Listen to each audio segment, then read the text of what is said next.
അവർക്ക് അറിയേണ്ട ആവശ്യമില്ല. കാരണം അവരെ വീട്ടിൽ ശുദ്ധജലം എങ്ങനെ വേണമെങ്കിലും കിട്ടും. ആരുടെ വീട്ടിൽ? മന്ത്രിമാരുടെ വീട്ടിലായാലും ആരെ വീട്ടിലായാലും ബാത്റൂമിൽ പോയാൽ കഴിവാൻ വേണമല്ലോ.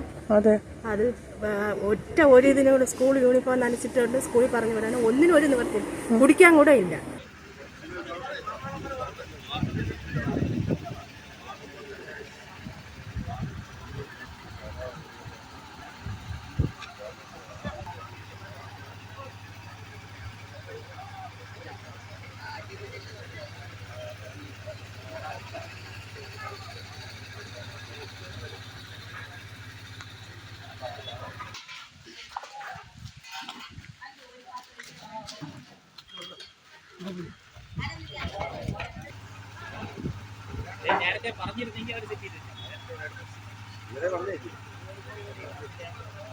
ചേച്ചി എങ്ങനെയാണ് നിങ്ങളുടെ ഇപ്പോഴത്തെ 4 ദിവസം എങ്ങനെ പോകുന്നു? 4 ദിവസം കൊണ്ട് വെള്ളത്തിന് കൊച്ചു കുഞ്ഞുങ്ങൾക്ക് ഒരു ഭയങ്കര ബുദ്ധിമുട്ടാണ്. കാരണം എന്താണെന്ന് വെച്ചാൽ ബാത്റൂമിൽ പോയാൽ കഴിവാൻ വേണമല്ലോ.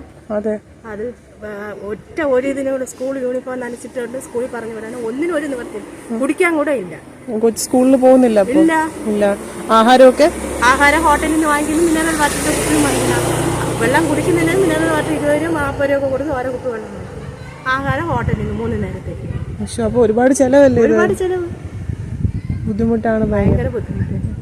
ഇപ്പോഴാണല്ലേ വെള്ളം വരുന്നത്? ഇന്നാണ് വെള്ളം വന്നത് ഇവിടെ. കാരണം ഈ ഭാഗത്തുള്ളൊരു മനുഷ്യരല്ലേ, മനുഷ്യർക്ക് വെള്ളം ഉണ്ടെങ്കിലല്ലേ പറ്റുള്ളൂ. എന്ത് വേണമെങ്കിലും ആഹാരം ഹോട്ടലിൽ നിന്നൊക്കെ കുടിക്കാനും വെള്ളം വാങ്ങിക്കും, ബാക്കിയുള്ള ആവശ്യങ്ങൾക്കുള്ള വെള്ളത്തിന് അത്ര ബുദ്ധിമുട്ടില്ല. 4 ദിവസത്തിൽ നിന്നാണ് ഞങ്ങൾക്ക് കുടിവെള്ളം വരുന്നത്. അത്രയ്ക്ക് ഞങ്ങൾ ഇത്ര ദിവസം കുഞ്ഞുങ്ങൾക്ക് പോലും കടയിൽ നിന്ന് വാങ്ങിച്ച് തിളപ്പിച്ചാറ്റിയാണ് കൊടുക്കുന്നത്. എത്ര ദിവസം ഞങ്ങൾ വെള്ളം അങ്ങനെ വാങ്ങിച്ചുകൊണ്ടിരിക്കും? ഹോട്ടൽ ഫുഡും അങ്ങനെ കൊടുക്കാൻ പറ്റില്ലാത്ത കുട്ടികൾക്ക് നമുക്ക് ചുമ്മാ ഹോട്ടലിൽ നിന്ന് വാങ്ങിച്ച് കൊടുക്കാൻ പറ്റുമോ? പറ്റത്തില്ല. അങ്ങനെ ഞങ്ങളിപ്പോൾ നിവൃത്തിയില്ലാതെ ഹോട്ടലിൽ നിന്ന് വാങ്ങിച്ചാണ് കൊടുക്കുന്നത്. കൈ കഴുകാൻ പോലും വെള്ളം ഇല്ലാത്ത അവസ്ഥയാണ് ഇന്ന്. അപ്പോഴാണ് ഇന്ന് വെള്ളം വരുന്നതെന്ന് വെച്ചിട്ട് ആ കുഞ്ഞിനെ പോലും കൊണ്ടുവച്ച് ഞങ്ങൾ എടുക്കാന്ന് വെച്ച് നിൽക്കുന്നത്. കാരണം നമുക്ക് എന്നും ഒരാളുടെ വീട്ടിൽ നമുക്ക് ആശ്രയം നേടി പോകാൻ പറ്റത്തില്ലല്ലോ. അതുകൊണ്ട് വെള്ളം വന്നപ്പോൾ വേറെ ഏതെങ്കിലും വീട്ടിൽ നിന്ന് വെള്ളം എടുക്കുന്നുണ്ടായിരുന്നോ? കിണറൊക്കെ ഉള്ള വീട്ടിൽ പോകുന്നുണ്ടായിരുന്നു. എന്നാലും നമുക്ക് ഡെയിലി അവരെയും പോയി ബുദ്ധിമുട്ടിപ്പിക്കാൻ പറ്റത്തില്ല. അവര് വാടകയ്ക്കല്ലേ ഇരിക്കുന്നത്. അവരുടെ ഓണത്തെ ഇത് എങ്ങനെയൊന്നും പറയാൻ പറ്റത്തില്ലല്ലോ. ഇന്ന് ഈ കിട്ടുന്ന വെള്ളം പോലും ഇന്നത്തെ ഒരു ആവശ്യത്തിനേ കിട്ടത്തുള്ളൂ.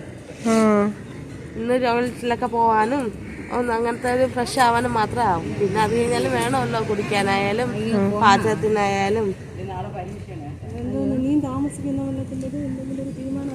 ഇന്ന് 4 മണിയാകുമ്പോ വരുമെന്ന് പറയുന്നു. അവർക്ക് അറിയേണ്ട ആവശ്യമില്ല. കാരണം അവരെ വീട്ടിൽ ശുദ്ധജലം എങ്ങനെ വേണമെങ്കിലും കിട്ടും. ആരുടെ വീട്ടിൽ? മന്ത്രിമാരുടെ വീട്ടിലായാലും ആരെ വീട്ടിലായാലും. ഞങ്ങളെ പോലുള്ള പാവങ്ങൾക്ക് 4 ദിവസം ആയപ്പോഴാണ് ഈ ഭാഗത്ത് വെള്ളം വന്നത്. ഞങ്ങൾ മനുഷ്യരല്ലേ, മനുഷ്യന്മാർക്ക് സമയത്തിന് വെള്ളം ആഹാരം കടയിൽ നിന്ന് വാങ്ങിച്ചോളാം. പക്ഷെ ആ ആഹാരം വാങ്ങിക്കുന്നുണ്ടെങ്കിൽ പണിക്ക് പോകണവർക്ക് ഒന്ന് ബാത്റൂമിൽ പോയി വൃത്തിയായിട്ടല്ലേ ആ മനുഷ്യന്മാർക്ക് പണിക്ക് പോകാൻ. ഒന്നിനും പറ്റാത്ത അവസ്ഥ.